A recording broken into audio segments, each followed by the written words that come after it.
നമുക്കിനി നോക്കാം നിങ്ങളുടെ റിലേഷൻഷിപ്പിൻ്റെ ഫ്യൂച്ചർ എന്തായിരിക്കുമെന്ന്. ഇനി 2 ഡെക്ക് വെച്ചിട്ടുണ്ട്. ഇത് deck number 1, deck number 2. Okay, ഇതിലേതെങ്കിലും ഒന്ന് ചൂസ് ചെയ്തോളൂ. 2-3 കാർഡ് വെച്ചേ എടുക്കുള്ളൂ കേട്ടോ.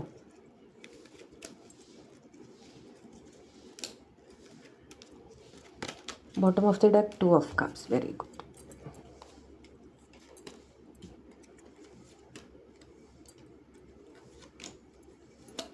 Bottom of the deck 3 of wands. Okay, 6 of cups, 10 of swords, empress, the fool and 2 of cups. ഇതിൽ ഡെക്ക് നമ്പർ 1കാരുടെ ഫ്യൂച്ചറിൽ നിങ്ങൾ എന്നും തീർച്ചയായും ലോങ് ടേമിലേക്ക് നിങ്ങൾ രണ്ടുപേരും കണക്റ്റഡ് ആയിരിക്കുമെന്ന് തന്നെ കാണുന്നു. നിങ്ങൾ രണ്ടുപേരും ഒരുമിച്ച് മെമ്മറീസ് ഉണ്ടാക്കും, ഒരുമിച്ചൊരു ജീവിതം, ഒരുമിച്ച് നിങ്ങൾ എബ്രോഡ് പോയി ജീവിക്കാനും സാധ്യതയുണ്ട്.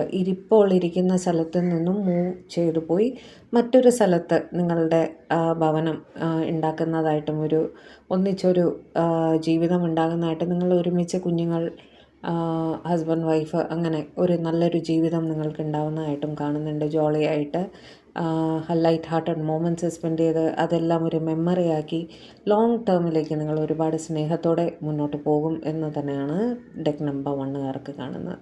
ഡെക്ക് നമ്പർ 2കാർക്ക് നോക്കാം. ഇനി number 2, Ace of Wands, Tower, Justice, 5 of Wands. Okay, നിങ്ങളുടെ ഇടയിൽ സ്നേഹമുണ്ടെങ്കിലും അവിടെ ഒരു തേർഡ് പാർട്ടി സിറ്റുവേഷൻ വളരെ സ്ട്രോങ് ആയിട്ട് നിൽക്കുന്നതായിട്ട് കാണുന്നുണ്ട് കേട്ടോ.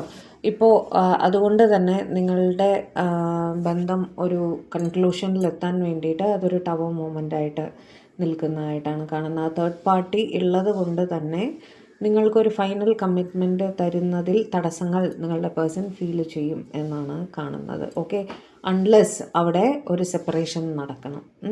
താങ്കളുടെ തേർഡ് പേഴ്സണുമായിട്ട് നിങ്ങളുടെ പേഴ്സൺ ഒരു സെപ്പറേഷൻ, കംപ്ലീറ്റ് സെപ്പറേഷന് പോകണം, ഒരു ഡിവോഴ്സിന് ഒക്കെ പോകണം. അവിടെ ഒരു ടോട്ടൽ ടബോ മൊമെൻ്റ് അവരുടെ ഇടയിൽ വന്നാൽ മാത്രമേ നമുക്ക് ആ ഒരു നിങ്ങളുടെ റിലേഷൻ ഒരു കമ്മിറ്റ്മെൻറ്റിലേക്ക് എത്തൂ എന്ന് കാണുന്നു. ഓക്കെ, അപ്പോൾ നിങ്ങൾക്ക് വെയിറ്റിംഗ് പീരീഡ് കൂടുതലാണ്. അൺലെസ് നിങ്ങളുടെ പേഴ്സൺ ഓൾറെഡി ഒരു കേസിലൊക്കെ ആണെങ്കിൽ, ഒരു സെപ്പറേഷൻ കേസിലൊക്കെ മുന്നോട്ട് പോവുകയാണെങ്കിൽ അതിനൊരു കൺക്ലൂഷൻ ആകാം.